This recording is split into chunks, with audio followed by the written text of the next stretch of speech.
Bonjour à toutes et à tous, donc aujourd'hui je suis ravie de vous retrouver pour une nouvelle vidéo en compagnie de Coraline qui est l'ostéopathe de Mala et aujourd'hui elle va vous faire une petite vidéo pour vous expliquer la malformation de Mala, qu'est-ce que c'est, ça se situe où, pourquoi elle a ça, est-ce que ça la gêne, etc. Donc elle va vous expliquer tout ça tout de suite, c'est parti, let's go.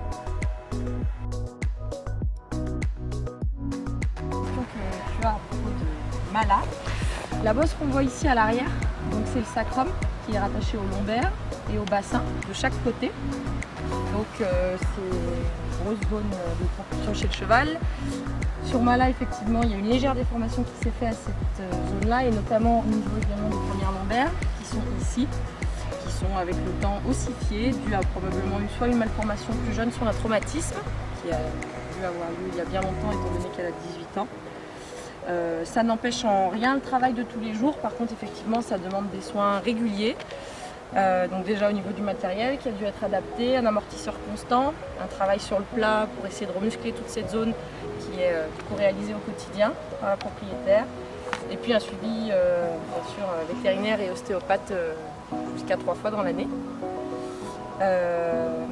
Voilà, sinon ça, chez le cheval du coup c'est souvent que des moyens de compensation et d'adaptation, souvent surtout sur cette jument là qui est due à un vieux traumatisme, se mettent en place. Donc c'est pour ça que Mala a souvent les épaules qui vont être verrouillées, par exemple ce genre de choses, l'entrée du thorax, les cervicales basses qui se situent ici.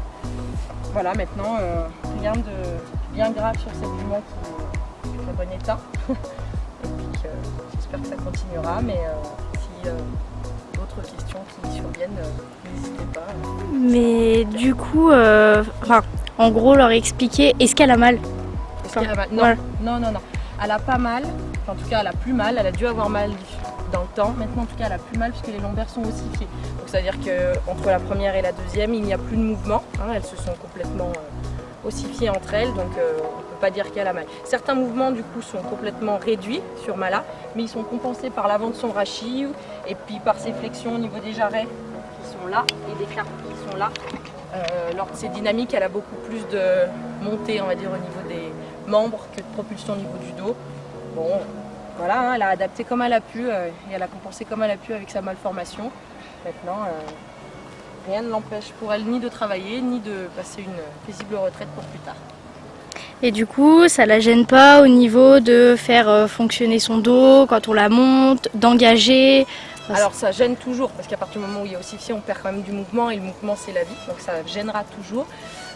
Maintenant elle a trouvé une véritable locomotion qui lui est propre dans le travail. On le voit d'ailleurs dans les vidéos de dressage, hein, sur ta reprise, elle a quand même beaucoup plus de mouvement au niveau des membres que ce qu'elle va avoir de flexion au niveau du dos. Ça gênera toujours un peu, c'est sûr qu'il fallait faire Grand Prix demain, ça serait pas possible, mais on va faire aux mesures du possible au mieux, et je pense que pour ce que tu recherches et ce que tu attends on va dire, dans ta compétition et dans ton plaisir quotidien, c'est tout à fait gérable.